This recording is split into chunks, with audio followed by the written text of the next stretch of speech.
지금부터 드리는 말씀은 마음이 약하신 분들께는 불편하게 들릴 수도 있습니다. 그러나 외면하면 안 되는 진실이기에 감히 말씀드립니다. 혹시 요즘 이런 생각이 자주 드시지는 않습니까? 왜 나만 이렇게 힘든가? 왜 저 사람은 아무 노력도 안 하는 것 같은데 잘 사는가? 나는 착하게 살았는데 왜 보상이 없는가? 만약 이 질문에 가슴이 철렁 내려앉으셨다면 이 말씀은 바로 보살님을 위한 말씀입니다. 부처님께서는 분명히 말씀하셨습니다. 지금 겪는 고통에는 반드시 원인이 있다. 이 말은 위로처럼 들리기도 하지만 동시에 아주 무서운 말이기도 합니다. 왜냐하면 지금의 불행이 단순한 운도 남의 탓도 세상의 탓도 아니라 내가 지은 것의 결과일 수 있기 때문입니다. 보살님들, 이런 분들 계십니다.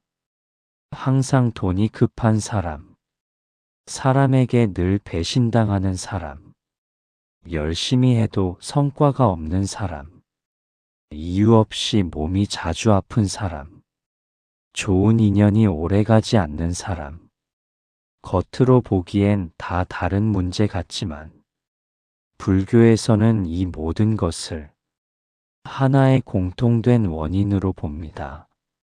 그것은 바로 과거에 지은 업이 아직 끝나지 않았다는 것입니다. 더 무서운 말씀을 하나 드리겠습니다. 부처님께서는 큰 고통 없이 사는 것보다 고통 속에서도 깨닫는 것이 더 어렵다고 하셨습니다. 왜일까요? 고통 속에 있는 사람은 그래도 질문을 합니다. 왜 이런 일이 일어났을까? 내가 무엇을 바꿔야 할까? 하지만 모든 것이 잘 풀리는 사람은 질문하지 않습니다. 그리고 그 순간 그 사람은 자신도 모르게 복을 소모하고 있는 중일 수 있습니다. 보살님들, 혹시 이런 분 주변에 계시지 않습니까?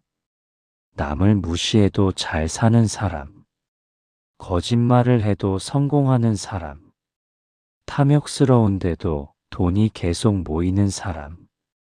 이런 모습을 보면 마음속에서 이런 생각이 올라옵니다. 세상은 불공평하다. 착하게 사는 게 무슨 소용인가? 그러나 부처님께서는 이 생각 자체를 가장 위험한 마음이라 하셨습니다. 왜냐하면 이 순간부터 사람은 선업을 짓는 것을 포기하기 때문입니다. 부처님 말씀 중 가장 섬뜩한 구절이 하나 있습니다. 복을 받는 것이 반드시 좋은 것은 아니다. 이 말의 뜻을 많은 사람들이 오해합니다. 복은 쌓아야 할 때도 있지만 견뎌야 할 때도 있습니다. 복이 너무 쉽게 풀릴 때 사람은 교만해지고 자비를 잃고 남의 고통에 둔감해집니다. 그리고 그렇게 다 써버린 복은 다음 생에 남아있지 않습니다. 보살님들, 지금 여러분은 어떠십니까? 인생이 계속 막히는 느낌입니까? 노력해도 제자리입니까? 인간관계가 반복해서 무너집니까?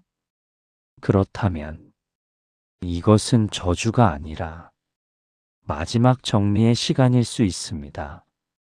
부처님께서는 큰 깨달음을 앞둔 사람에게 마지막으로 업을 몰아서 갚게 하신다고 하셨습니다. 마치 폭풍이 지나가기 직전 바람이 가장 거세지는 것처럼 말입니다. 하지만 여기서 아주 중요한 갈림길이 있습니다. 이 고통을 원망으로 견디느냐, 수행으로 받아들이느냐, 이 선택에 따라 다음 인생의 방향이 완전히 달라집니다.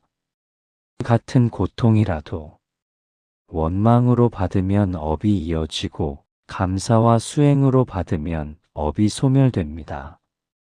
그래서 부처님께서는 고통받는 중생에게 이렇게 말씀하셨습니다. 지금 괴로운가? 그렇다면 잘 가고 있다. 이 말은 고통을 미화하라는 말이 아닙니다. 고통을 통해 마음이 깨어날 기회가 왔다는 뜻입니다.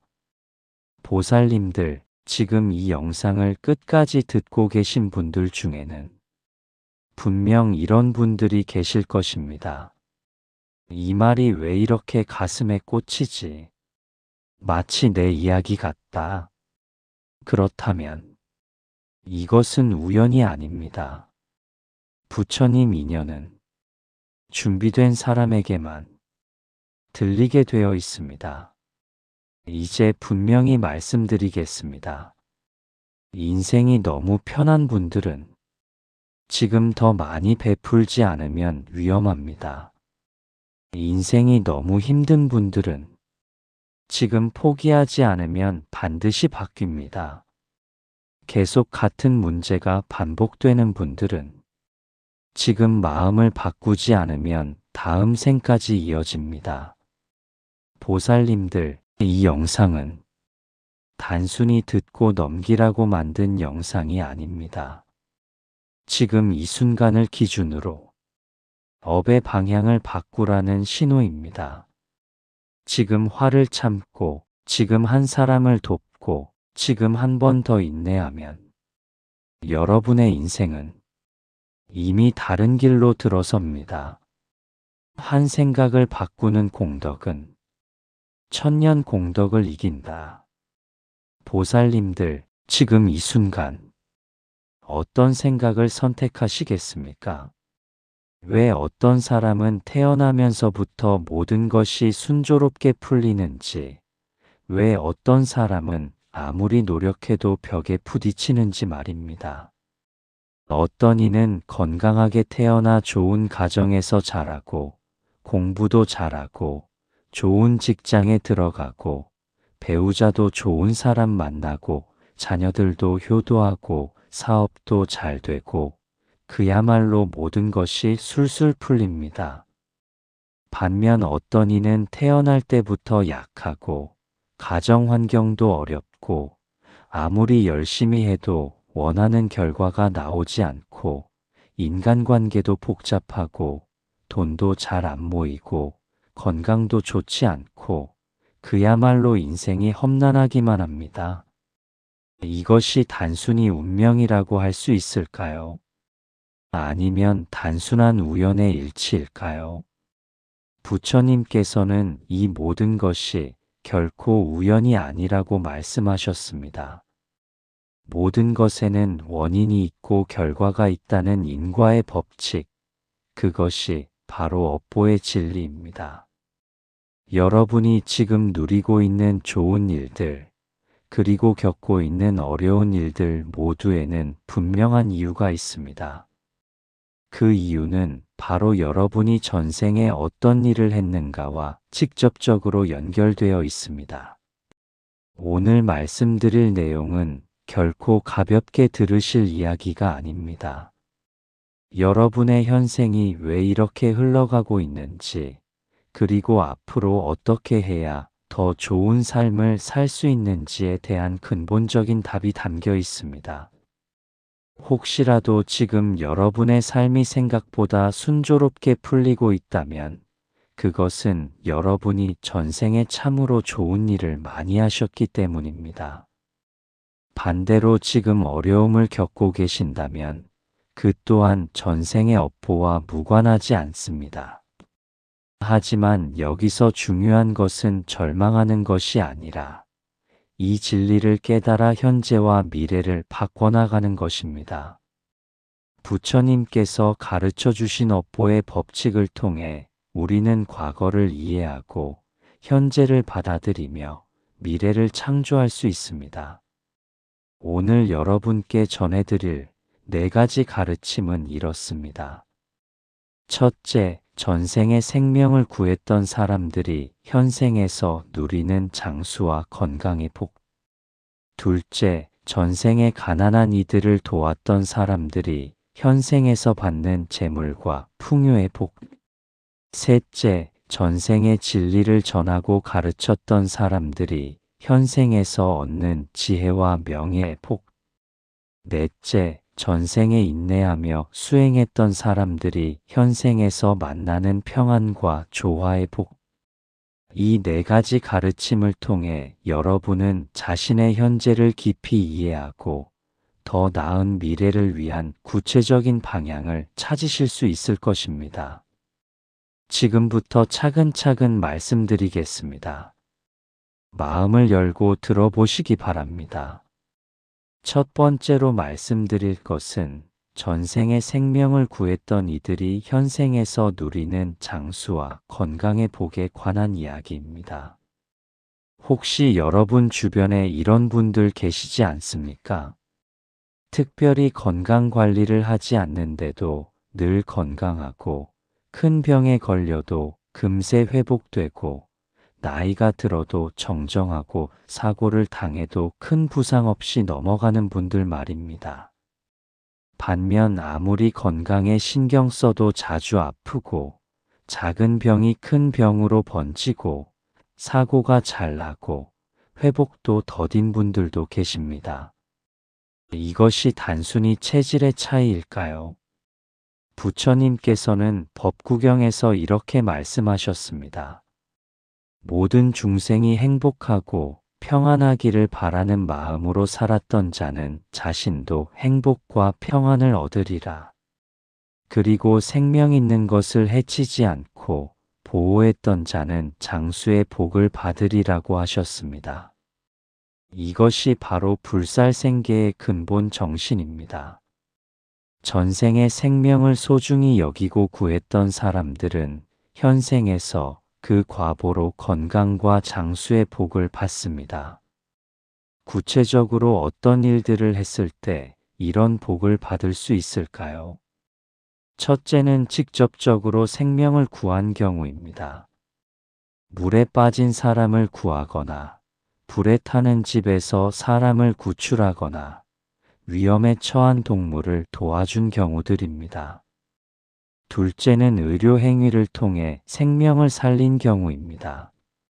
의사나 간병인으로 일하면서 환자들을 정성껏 돌본 경우, 약초를 채취하여 아픈 사람들을 치료해 준 경우들입니다. 셋째는 간접적으로 생명을 보호한 경우입니다. 살생을 막아선 경우, 도축업자들을 설득하여 다른 일을 하도록 도운 경우, 방생 행사를 주관한 경우들입니다. 넷째는 생명 존중 사상을 전파한 경우입니다. 불살생의 가르침을 전하고 사람들에게 모든 생명의 소중함을 깨우쳐 준 경우들입니다. 이런 일들을 전생에 했던 사람들은 현생에서 놀라운 건강과 장수의 복을 누립니다. 그런데 여기서 중요한 것은 단순히 과거의 업보만으로 끝나는 것이 아니라 지금도 계속해서 이런 선업을 쌓아가는 것입니다. 현재 건강하신 분들도 그렇지 않으신 분들도 모두 지금부터라도 생명을 구하고 보호하는 일에 동참하실 수 있습니다. 가장 쉬운 방법은 방생입니다. 시장에서 살아있는 물고기나 새우, 게 등을 사서 자연으로 돌려보내는 것입니다. 하지만 단순히 방생만 하는 것이 아니라 진정한 마음가짐이 중요합니다. 방생할 때는 이렇게 발언하십시오. 이 생명들이 건강하고 행복하게 살기를 바라며 모든 중생이 생사의 고통에서 벗어나기를 발언합니다. 그리고 동물 보호단체에 후원하거나 직접 봉사하는 것도 좋습니다. 길거리에 떠돌이 개나 고양이들에게 먹을 것을 주는 것도 생명을 구하는 일입니다. 더 나아가 주변 사람들이 건강하게 살 수 있도록 도와주는 것도 생명을 구하는 일에 포함됩니다. 아픈 사람을 병원에 데려다 주거나 건강 정보를 알려주거나 정신적으로 힘들어하는 사람을 위로해 주는 것도 모두 생명을 구하는 일입니다. 특히 요즘같이 우울증으로 고생하는 분들이 많은 시대에는 따뜻한 말 한마디가 생명을 구하는 일이 될 수 있습니다. 그리고 무엇보다 자신의 몸과 마음을 건강하게 관리하는 것도 중요합니다. 자신의 생명을 소중히 여기지 않으면서 다른 생명을 구한다는 것은 모순이기 때문입니다. 규칙적인 생활, 적절한 운동, 올바른 식습관, 긍정적인 마음가짐을 통해 자신의 건강을 지키는 것이 불살생의 첫 번째 실천입니다. 또한 화를 내지 않는 것도 생명을 구하는 일입니다. 화는 자신의 생명력을 해치고 상대방의 마음에도 상처를 줍니다.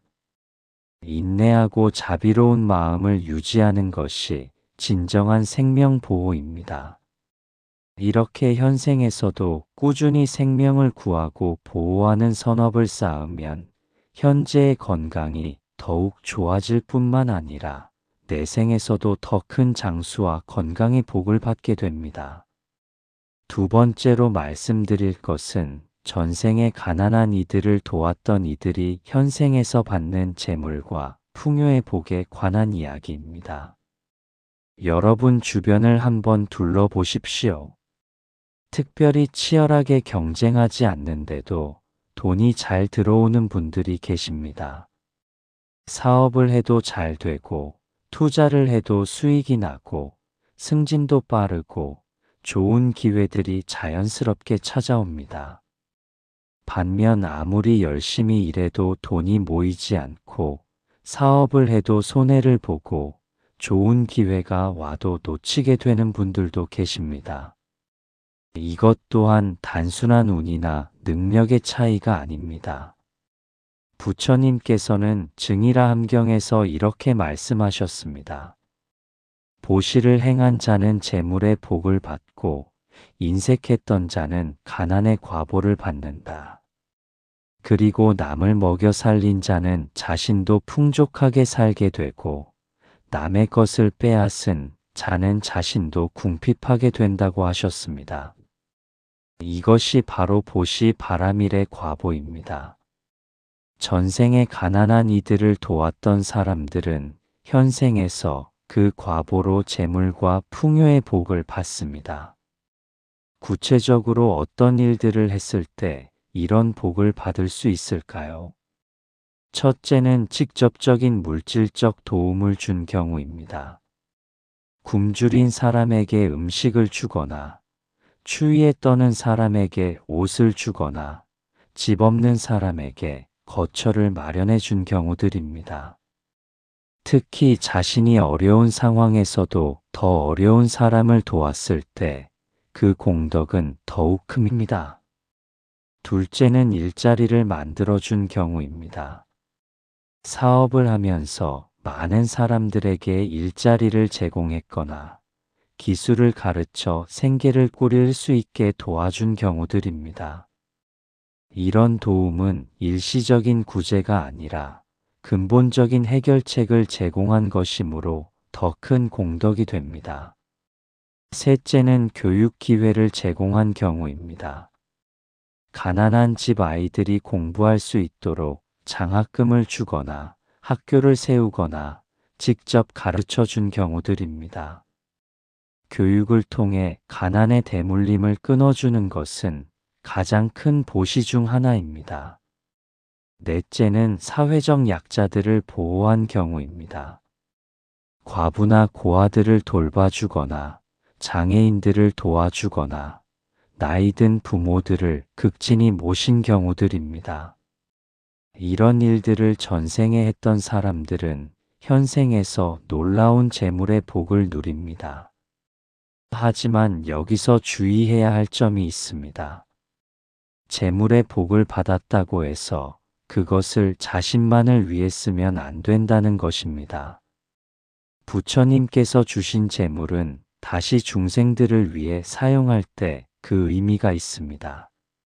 현재 경제적으로 여유가 있으신 분들은 이것이 전생의 선업 때문이라는 것을 깨닫고 감사해야 합니다.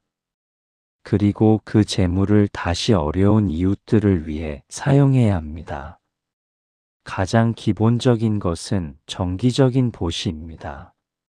매달 일정 금액을 정해서 어려운 이웃들을 위해 기부하는 것입니다. 하지만 단순히 돈만 주는 것이 아니라 진정한 마음가짐이 중요합니다. 보시할 때는 이렇게 발언하십시오. 이 보시의 공덕으로 모든 중생이 가난의 고통에서 벗어나고 물질과 정신 양면에서 풍요로워지기를 발언합니다. 그리고 보시는 반드시 금액의 크기가 아니라 마음가짐이 중요합니다. 적은 돈이라도 진심으로 주는 것이 많은 돈을 마지못해 주는 것보다 훨씬 큰 공덕이 됩니다. 또한 돈이 없어도 할 수 있는 보시들이 많이 있습니다. 몸으로 하는 봉사, 지식이나 기술을 가르쳐 주는 것, 따뜻한 말로 위로해 주는 것, 웃는 얼굴로 대해 주는 것도 모두 보시입니다. 특히 시간 보시는 현대 사회에서 매우 소중한 보시입니다. 혼자 사시는 어르신들과 시간을 보내드리거나 장애인들을 도와드리거나 봉사단체에서 활동하는 것도 훌륭한 보시입니다. 그리고 무엇보다 중요한 것은 베푸는 마음 자체를 기르는 것입니다. 인색한 마음, 탐욕스러운 마음을 버리고 항상 나누려는 마음을 갖는 것이 진정한 보시의 시작입니다. 남의 성공을 시샘하지 않고 함께 기뻐해 주는 것, 남이 어려울 때 진심으로 걱정해 주는 것도 보시의 마음입니다. 또한 자신이 가진 것에 만족하고 감사하는 마음을 갖는 것도 중요합니다. 끊임없이 더 많은 것을 욕심내는 마음은 아무리 많이 가져도 가난한 마음입니다. 현재 자신이 가진 것에 감사하고 그것을 다른 사람들과 나누려는 마음을 가질 때 진정한 부자가 될 수 있습니다. 이렇게 현생에서도 꾸준히 보시를 실천하면 현재의 경제 상황이 더욱 좋아질 뿐만 아니라 내생에서도 더 큰 재물과 풍요의 복을 받게 됩니다. 세 번째로 말씀드릴 것은 전생의 진리를 전하고 가르쳤던 이들이 현생에서 얻는 지혜와 명예의 복에 관한 이야기입니다. 여러분 주변에 이런 분들 계시지 않습니까?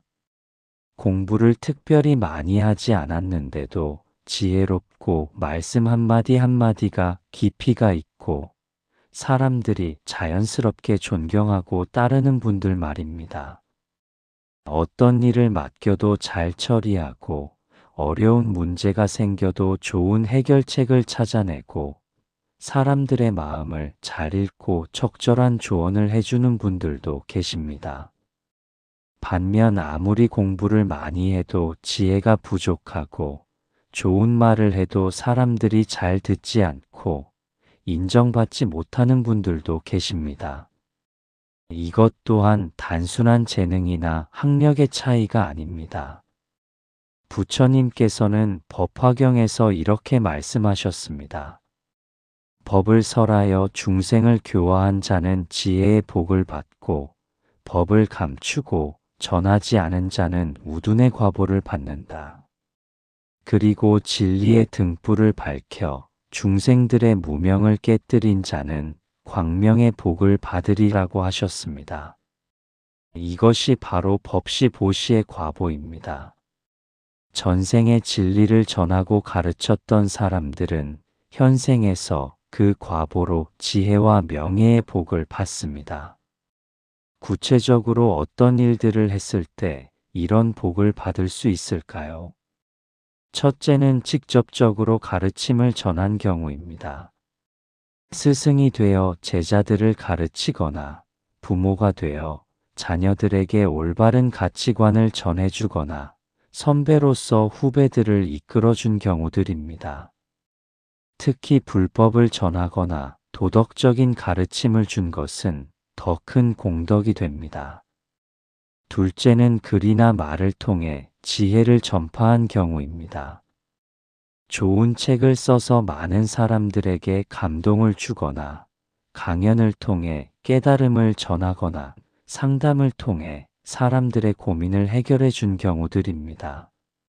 셋째는 모범을 보여 가르친 경우입니다. 말로만 가르치는 것이 아니라 자신의 삶 자체가 가르침이 되었던 경우들입니다. 성실하고 정직한 삶을 통해 주변 사람들에게 좋은 영향을 끼친 것도 여기에 포함됩니다.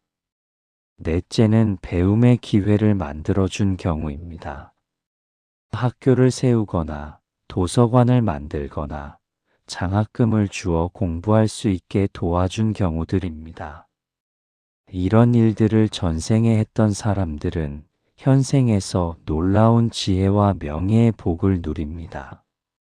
하지만 여기서 중요한 것은 지혜와 명예를 받았다고 해서 교만해지면 안 된다는 것입니다. 진정한 지혜는 겸손함에서 나오고 참된 명예는 남을 섬기는 마음에서 나옵니다.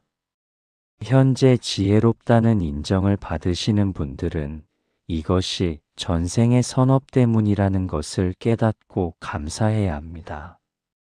그리고 그 지혜를 다시 다른 사람들을 위해 사용해야 합니다. 가장 기본적인 것은 좋은 말을 하는 것입니다. 거짓말, 이간질, 욕설, 쓸데없는 말을 하지 않고 진실하고 유익한 말만 하는 것입니다. 특히 상대방의 마음을 상하게 하는 말보다는 위로가 되고 힘이 되는 말을 하는 것이 중요합니다. 그리고 자신이 알고 있는 지식이나 경험을 다른 사람들과 나누는 것도 법시입니다. 어려운 일을 당한 사람에게 해결책을 알려주거나 좋은 정보를 공유하거나 인생의 선배로서 조언을 해주는 것도 모두 가르침을 전하는 일입니다. 하지만 가르칠 때는 상대방의 수준에 맞춰 전해야 합니다. 너무 어려운 내용을 무리해서 전하려 하거나 상대방이 원하지 않는데 강요해서는 안 됩니다. 진정한 가르침은 상대방이 필요로 할 때 적절하게 전해지는 것입니다. 또한 무엇보다 자신이 먼저 배우고 실천하는 것이 중요합니다. 자신은 실천하지 않으면서 말로만 가르치려 하면 아무도 듣지 않습니다. 매일 조금씩이라도 새로운 것을 배우고 배운 것을 실생활에 적용해 보고 그 경험을 바탕으로 다른 사람들을 도와주는 것이 진정한 법시입니다. 특히 불법을 공부하고 전하는 것은 가장 큰 공덕이 됩니다. 경전을 읽고 그 내용을 이해하려 노력하고 이해한 내용을 다른 사람들과 나누는 것은 무량한 복을 가져다 줍니다. 법회에 참석해서 법문을 듣고 그 내용을 가족이나 친구들과 나누는 것도 좋습니다. 그리고 인터넷이나 SNS를 통해 좋은 법문이나 글귀를 공유하는 것도 현대적인 법시의 방법입니다. 이렇게 현생에서도 꾸준히 지혜를 나누고 가르침,